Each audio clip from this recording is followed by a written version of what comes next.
So milestones, challenges, and the way forward. These are my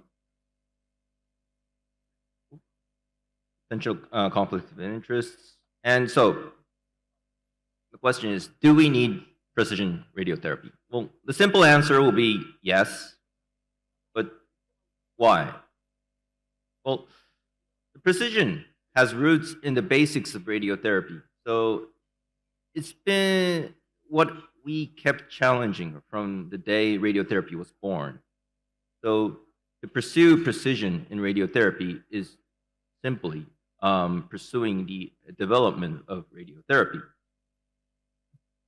So what is precision radiotherapy? Well, there is no concrete definition of precision. So you can do precision radiotherapy with conventional Linacs, well, newer Linacs.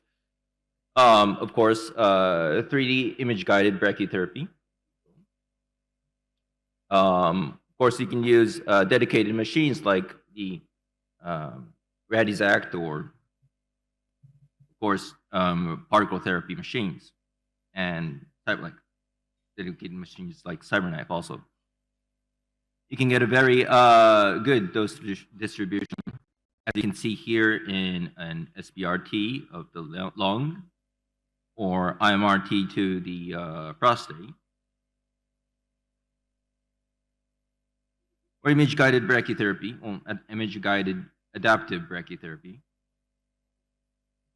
And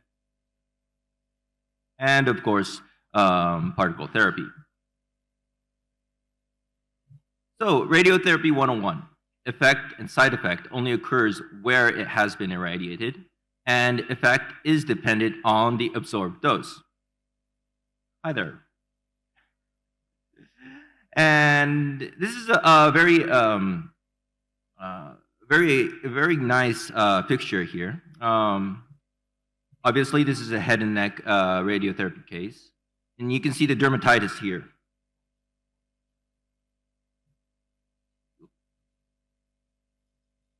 You can see the dermatitis here. And when you superimpose the surface dose, the severity of the dermatitis is correspondent to the actual dose. So where you have high dose, you have a severe dermatitis, and where you have low dose, not as much. So radiotherapy itself is a very effective tool without any CT simulators, as we all know. This is a very old 2D planning for prostate cancer, and it was okay. Well, it wasn't the best, of course. With the CT simulators, yes, it got a little bit better. But when you look at these two dose distribution, it's not all that different. And also 3D CRT, depending on skin markers and occasional EPID image, tend to have a 1 to 2 centimeters, or even 3 centimeters or more for extremities margin of error. So we were sort of smothering the edges of the dose distribution. That could be in favor of our patients, and sometimes it wasn't. So this is a very, very iconic trial done and published in 1997 with prostate cancer, where we had a very low outcome, a bad outcome with 67 gray or lower, but a very good outcome with 77 gray or higher. More dose to the tumor equals better control. But at the same time, compared to 70 gray versus 80 gray, we have a very elevated risk of grade 2 or severe rectal toxicity. Less dose to the normal tissue, obviously, leads to less toxicity. So, since effect and side effects only occur where it has been irradiated, what if we can irradiate only the tumor and not the normal tissue? And since effect and side effect is dependent to the absorbed dose, what if we can escalate the dose to the cancer itself and keep the dose to organ at risks minimal? Well, tighter margin is the natural answer. And this is where precision radiotherapy comes in. So back to the basics again. So when we talk about the target volume delineation, we first have the gross tumor volume, which we all contour. We can't do anything about that. All we can do is to contour our GTVs very carefully. You can say that is even more so with the CTV. Every pixel you draw as a CTV, it potentially can worsen your patient's quality of life. And every pixel you don't contour as a CTV could potentially lead to the marginal recurrence of your patient. So this is a very, very difficult dilemma we have when we are contouring. So then we have the ITV, which adds internal motion margins to the CTV.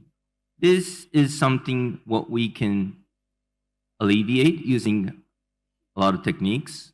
We should.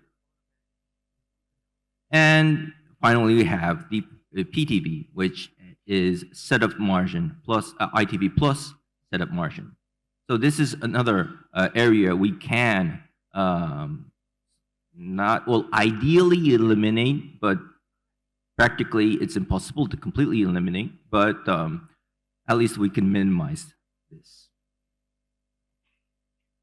Okay, so one thing is respiratory gating. This is an attempt to reduce the required internal ITV margin. So this technique actually outdates or predates IGRT. Really interesting. Was first proposed in the late 1980s. As you can see, the tumor here in the exhale phase can be visualized here. This clearly stated the need of respiratory gating in radiotherapy. Now, actually, this technique, the respiratory gating technique, was initially developed not for X-ray radiotherapy, but for particle radiotherapy, where motion management is very critical. But obviously, not everybody has particle therapy machines, so it got adopted in X-ray and it bloomed. So, so image-guided radiotherapy. Well, this is an attempt to minimize the setup margin, so less required setup margin. Started as a 2D matching using MV X-ray, so EPID images, then evolved to 3D matching, onboard matching, and real-time tracking, as we use now. So SRS, SBRT, SRT, all these techniques is realized with tighter margins. More dose to the tumor and less dose to the risk organs. Because when we increase the dose, especially the dose per fraction, often toxicities, especially late toxicities, worsen before you get a better local control or cancer control. So tight positioning is the key to SRS and SBRT. So started off as intracranial tumors using frames. Now we use respiratory gating and IGRT to treat other parts of the body, with, of course, some dedicated hardware.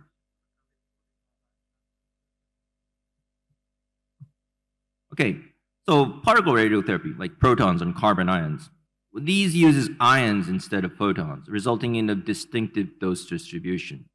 Started in the 1950s for ocular melanoma, which is really interesting, and used in other cancers from the 1980s. The downside of this technique is it requires a huge accelerator, So this accelerator is rather old, so it's rather large, but it covers about 60 meters by 120 meters.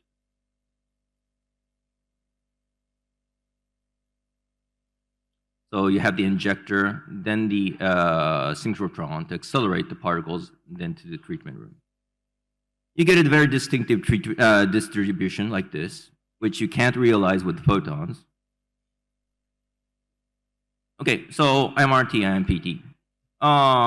Dose distribution comes first in IMRT and IMPT.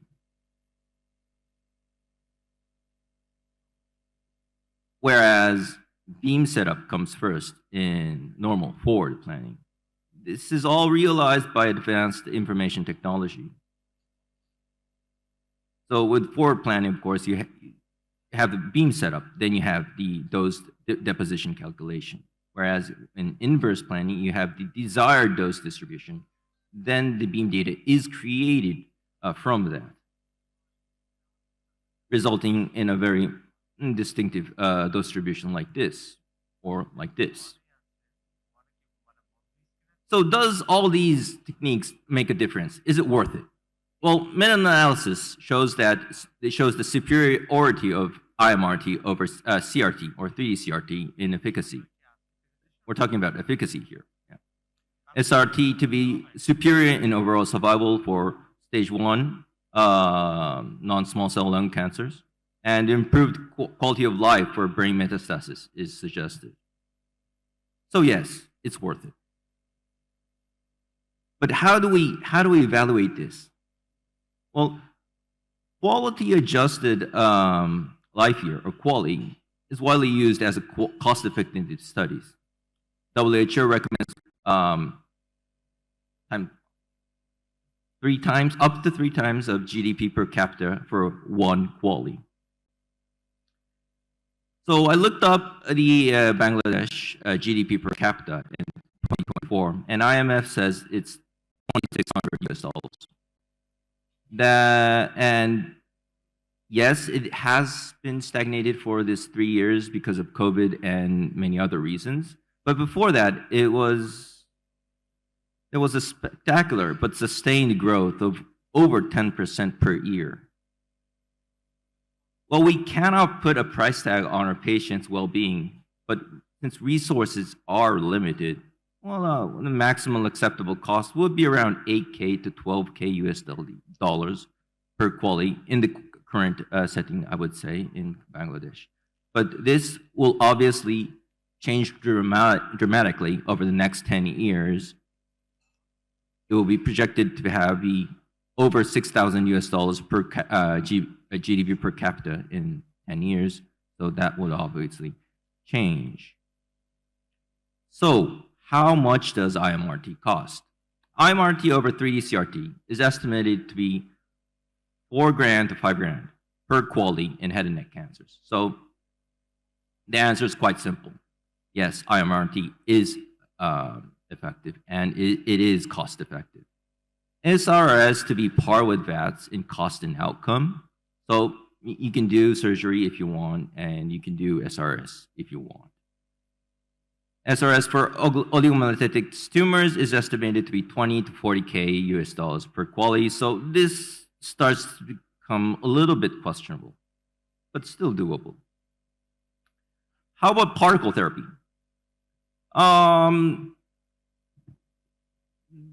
Probably the short answer will be no, it's not cost effective enough, except for one exception: pediatric tumors. Pediatric tumors have a reverse cost, meaning that the reduced toxicity, the reduced late toxicity leads to better quality of life and less required healthcare. And this is just talking about healthcare, required healthcare itself. We're not talking about the lost or earned prosperity because of the improved quality of life. So yes. Other sites, studies show a rather high cost per QALY. So, so IMRT seems to be affordable and feasible at the current day. So SRT, a little bit controversial, especially when using dedicated machines like CyberKnife, etc. Particle therapy is generally more expensive and more not cost efficient, but the exception would be selected pediatric patients.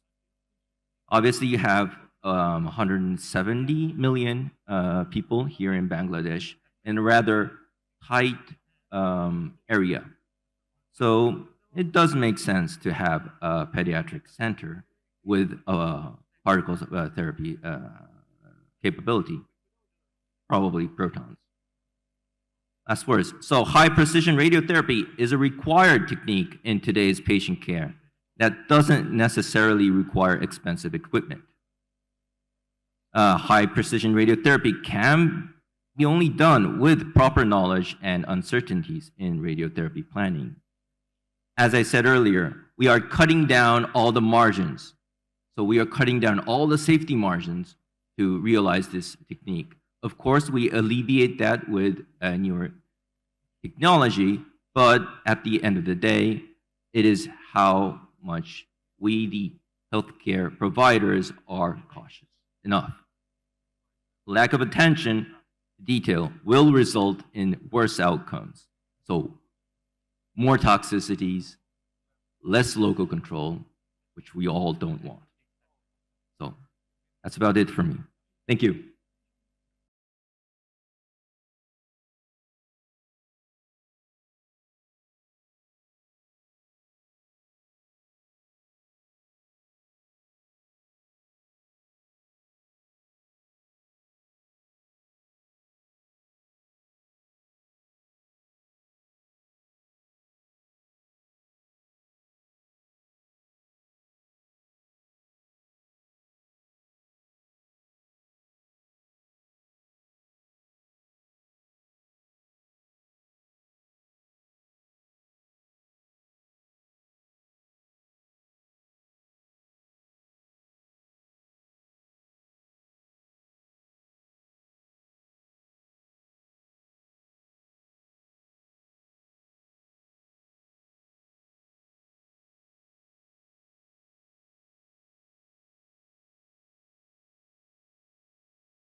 Thank you for your kind introduction. I would like to thank the Oncology Club Bangladesh for inviting me again and giving me this important topic.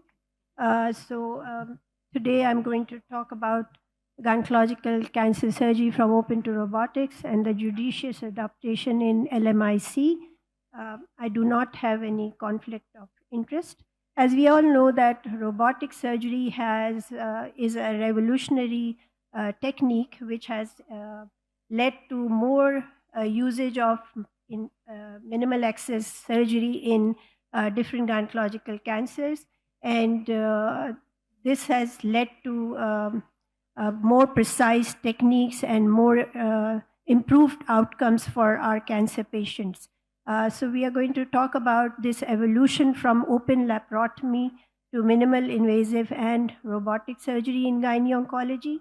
And I'm going to talk about the technological advances and most importantly, the challenges we face in implementing this technology in the low middle income countries.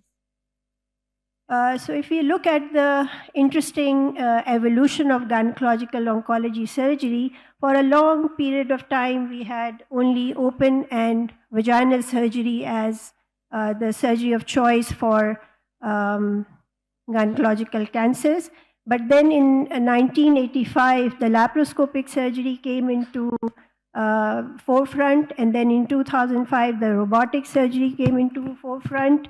And with that, you can see the push of technology, which has led to more and more cases of gynecological cancers being performed by minimal access techniques.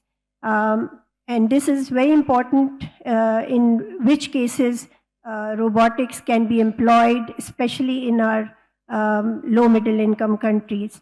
So what we have learned in so many years is this robotic surgery is not for everyone and everything. If we remember this, it is the most important lesson for the low middle income countries like Bangladesh and Pakistan. So in order to have a safer implementation of robotics in our LMIC, we should have some criteria. So it should only be employed in institutions which have important volume of procedures. So if we are talking about employing robotics for gynecological cancer, it should be a center which has significant volume of cancer cases to be done by surgery. And these centers should be able to use it at full capacity. We'll talk about the surgical approach and appropriate indication shortly. So if you look at selection of approaches, this is not a competition between laparoscopic and the robotic surgeons. Actually, it depends upon a lot of things. It depends upon the surgical training of the surgeon. If the surgeon is properly trained for robotic or minimal access surgery, and it also depends on a lot of factors in the patient. So for example, it has to be utilized for complex cases, mainly the morbidly obese patients, patients who have had many surgeries in the past, and also for many complex procedures, not for routine bread of the mill cases. So appropriate indications for robotics in gynae-oncology are hysterectomy and staging in endometrial cancers in overweight patients, sentinel node dissections. Of course, the radical hysterectomy is now, after the LAC trial, out of the normal things. We are not favoring it. Aortic node dissection is a very important indication because in minimal access surgery, for a surgeon to be properly trained for aortic node dissection, you need to at least do 100 cases. Now, this is a long learning curve, and that's why with robotics, this can be achieved very quickly with less number of cases. Also removal of isolated metastasis. So these are the appropriate indications. We can't use robotic surgery for removing a small lymph node. It is like killing a mosquito with a gun. So that's not appropriate. So if you look at the surgical management of endometrial cancer, the laparoscopy was first used in 1991. Before that, we used to do open surgeries. And after laparoscopy, you can see that the dark brown is the area where still we were not able to use minimal access surgery. And these were mainly the morbidly obese patients with lots of co-morbs and patients with previous surgeries. In these patients, the robotic had a role. And if you look at the rationale why we were using minimal access and why the open surgery went down the hill, was because it led to reduced blood loss, post-operative pain was less. Of course, shorter hospital stay and faster recovery was important, especially for middle-income countries where we have hospitals which are bombarded with patients, and we have to free the hospital bed quickly. And of course, it had comparable oncologic outcomes. So the overall survival and disease-free survival was comparable with minimal access versus open surgery. And of course, it was enhanced cosmesis and patient satisfaction. There were some limitations for conventional laparoscopy. Of course, it had a steep learning curve, especially for some procedures like para-aortic lymph node dissections. There were two-dimensional vision. There was an ergonomic strain on the surgeon. There was limited dexterity in confined spaces, especially when we were doing in deep pelvis surgery. It was very difficult in obese patient, and there was a high conversion rate. And of course, with the main two LAP2 trial and the LACE trial, it was obvious that the conversion rate was higher in morbidly obese patients. When the robotic surgery came into practice, it was introduced by Da Vinci and newer systems. We had 3D visualization, there was tremor filtration, we had improved ergonomics and precision, and there was expanding indications in gynecologic oncology, which led to this implementation in the high-income countries. So if you look at this 7 degrees of freedom movement with the robot and complete lack of tremor, this was the advantage we were getting with the robot, which we were not able to get with the laparoscopic surgery. And of course, with the modern electrosurgical implementation, and it was, of course, coordinated by surgeon only. So we were not dependent on the quality of assistance, which is again very important for the low middle income countries, where if you don't have trainees, if you are working in a private hospital, it is very important to have a good assistance. And if you don't have good assistance, your cancer surgery outcomes are affected. So this was when the robotics came along, that has led to increase in the number of patients, especially the endometrial cancer patients, who were now being done by minimal access surgery, especially the morbidly obese and complex patients. So the consequence of added values were there was easy anatomical dissection, the reproducible steps from open to robotics. It had a faster learning curve. There is easy transition from open surgery experience to robotic assisted laparoscopic surgery. There were better perioperative outcomes, comparable surgical oncological results, and it was the ideal choice for morbidly obese patient. And of course, that led to widespread use of minimal access approach and the implementation of robotics, especially in the high-income countries. So the evidence from high-income settings, there were comparable oncologic outcomes, reduced conversion rate, which was very important from the patient satisfaction point of view, shorter learning curve, but the cost was 2 to 4 times higher than laparoscopy, especially in high-income countries. So what were the challenges in resource-limited settings or in our country? Now, if you look at the color code, it is the dark is the low-income countries and the light purple is the low-middle-income countries, which Pakistan and Bangladesh belong to. So if you look at the WHO map, you can see that about 50% of the cancer patients, they are in the LMIC, but only 19% of trained surgeons are in LMIC.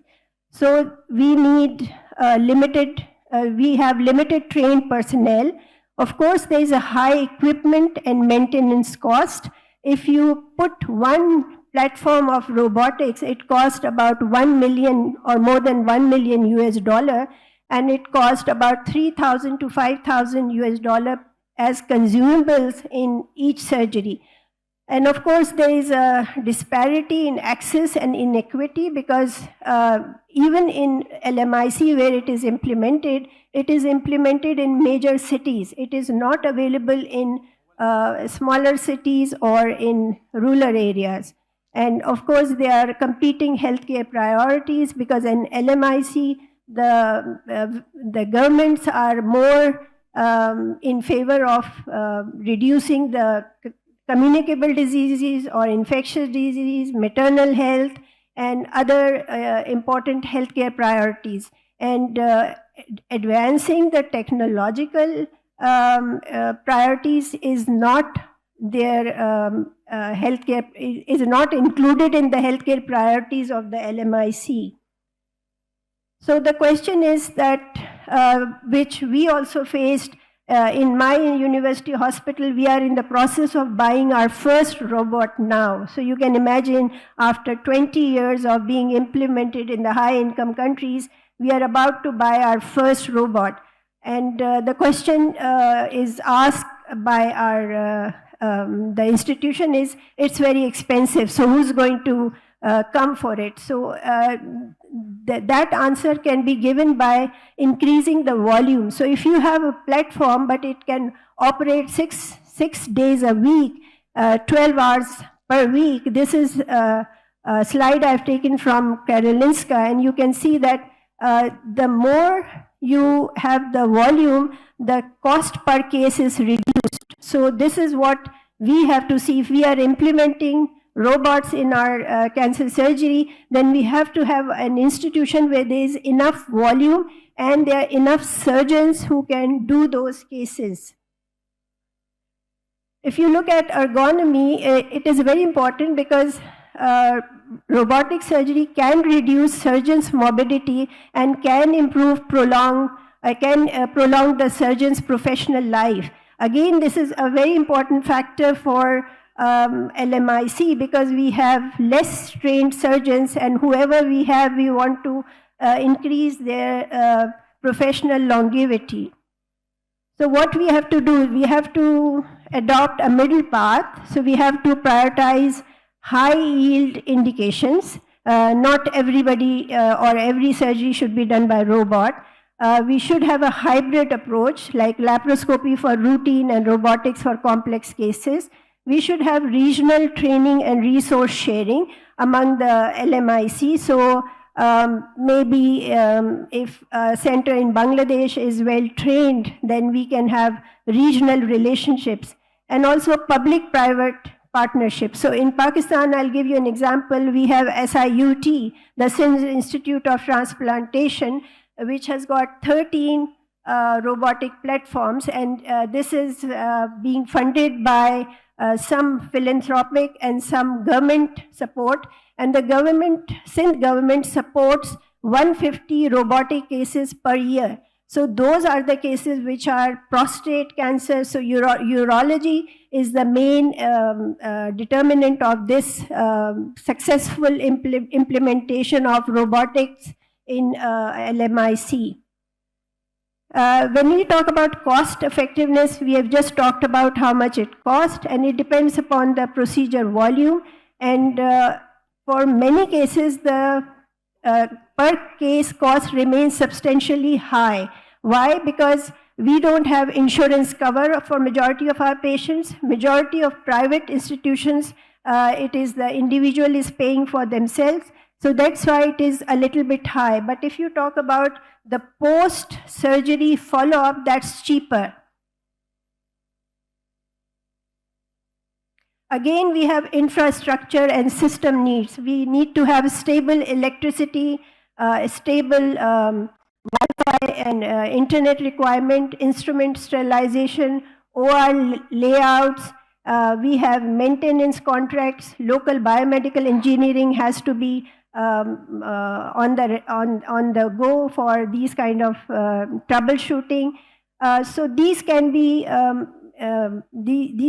implemented, and we can also talk about tele-mentoring and remote proctorship, which can, but that also depends on reliable internet bandwidth. So these are the some system requirements. What about training? Now, if you do not have structured training, you can have more problems, patient-related complications, and of course, then that leads to legal things.